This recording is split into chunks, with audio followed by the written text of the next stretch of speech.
Good morning from Patty's Garage. This morning, I'm going to complete the process of fitting the single simplex style timing chain and timing cover, getting everything all torqued down. What's fitted here is this, it's a roll-on timing chain.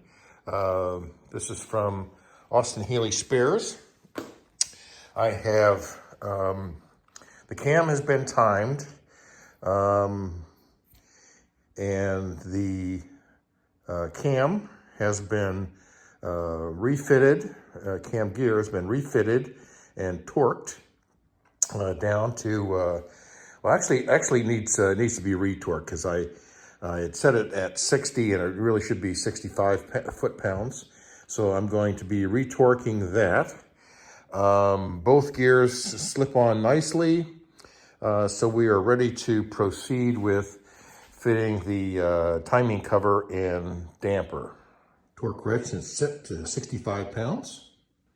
With that job done, everything all torqued up on the cam side, I'm going to put a little bit of pre-lube on the chain and gears because this will be the last point that I'll be able to access all of those surfaces. So I'm just going to add a little bit of pre-lubrication to this whole assembly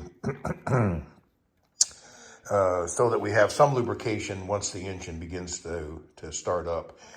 Pre-lube is basically designed to dissolve away with once the regular oil hits that. So we're just going to liberally apply that to this assembly, and we'll prepare to do the rest of the job.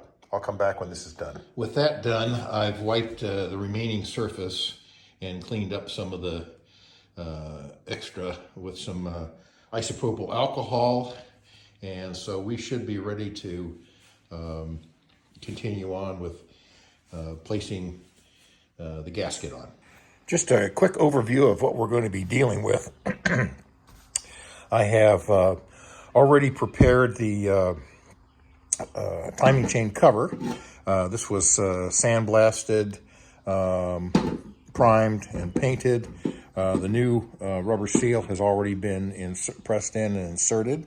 Actually did that down at the machine shop for me.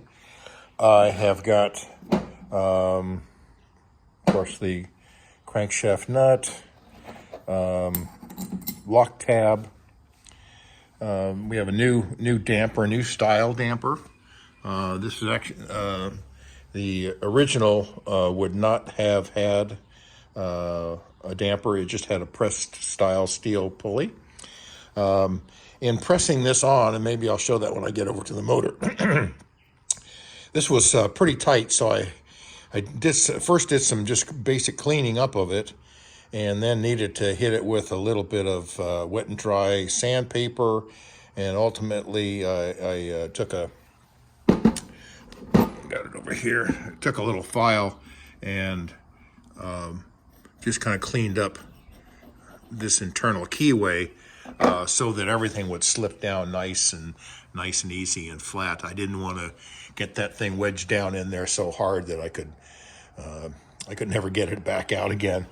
We've got a good quality. This is from the Pan kit. Good quality gaskets. All of the nuts. There's two sizes. There's the 7/16 and 1/2 inch nuts that go all the way around the exterior of the cover. Some are very short, very small. The 7/16 1/2 inches are a little bit longer.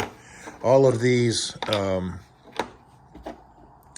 all of the 7/16 anyway, I'm according to the workshop manual and parts manual, they all had this flat, kind of a rectangular, elongated washer. And I had a new set for the oil pan, so I'm using the oil pan's washers to, lay these into the, spread the load on the, when I fit that back up again. This is what this is what the workshop manual and shop manuals show. So that's what we're going to be replacing it with. So this is basically our layout, and so let's get to it. I want to be sure to bring up the lock tab on this. This is on the camshaft side, so I'm just using a large pliers to get that started, and then I'll get a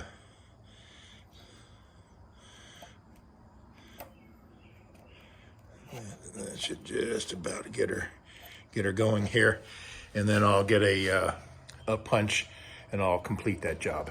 And with just a small punch and hammer, I was able to just bring that right back up and lock in that nut. In doing this project, there's all kinds of little fiddly bits that are so easy to forget, whether it be lock tabs or washers or what have you. This is one important piece. This is, I think for lack of a better word, it's an oil flinger, and it's important that it goes, that it drops down into here before we start adding in our damper and so forth. This is really designed to keep oil back into all of this mechanism rather than allowing it to go out towards the out the front of the timing cover through the seal. So this is an important piece to get in there before we start adding some additional pieces. And looking at shop manuals and so forth, it goes with the cup side to the exterior of the engine, flat side to the motor. I'm using the Permatex gasket sealer, high-tack gasket sealer, and I have applied a coating of that onto the back side of the timing chain gasket. And what I'm going to do is just flip that over, and we'll match up all of the holes.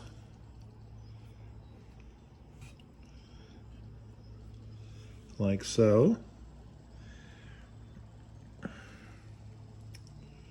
And what I'll do then is we'll just kind of tap that down a little bit, get that in line with all of the holes.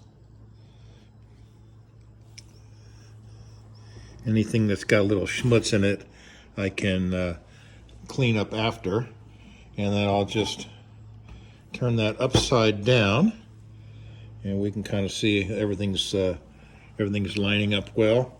And I'll put the damper, just put the damper on top. That'll give this all some weight, and we'll let that press down onto that seal, keeping that nice and tight. And we'll let that cure, and then come back and apply another coat. We'll be able to slip that onto the engine. With the first part dry, we're going ahead and buttered up the outside of the gasket, and so it's ready to install onto the motor. With the timing cover in place, I'm going to loosely mount the bolts to the holes so that we can still have some ability to move the timing cover around. What we want to do is just loosely place all the bolts so that there's still plenty of room for the timing cover to be manipulated, so that when I drop the damper on, there's room to manipulate the cover. We want the cover to come into position of the pulley rather than the pulley trying to force its way past the cover. So I'm just gonna kind of drop that in place. Let me raise that back up again, see if I can.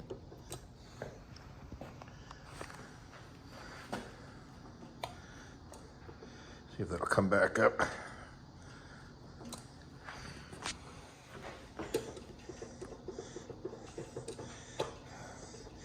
Okay, so that came back off again.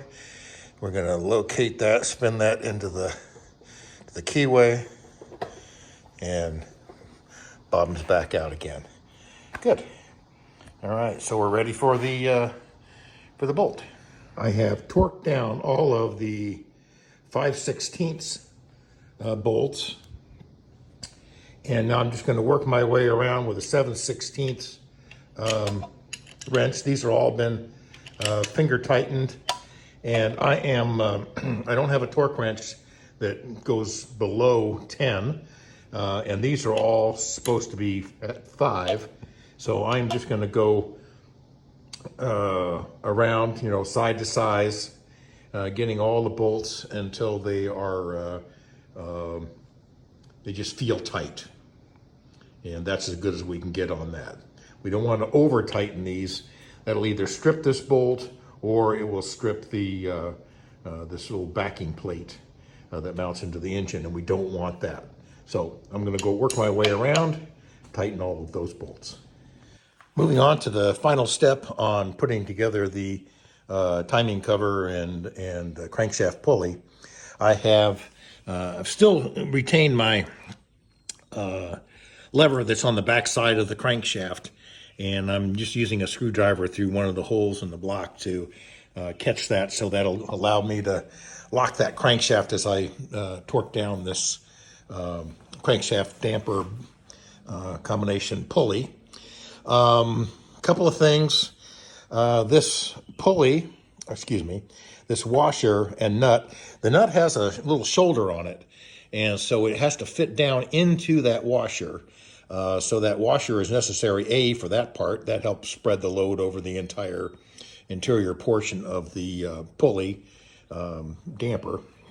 And also, I have pre-bent the washer a little bit because of the depth of the damper prohibits starting it, using that lock tab, bending it up, if you don't have kind of a starting point on it. So I have pre-bent that just ever so slightly, and that'll give me a chance to raise up that tab.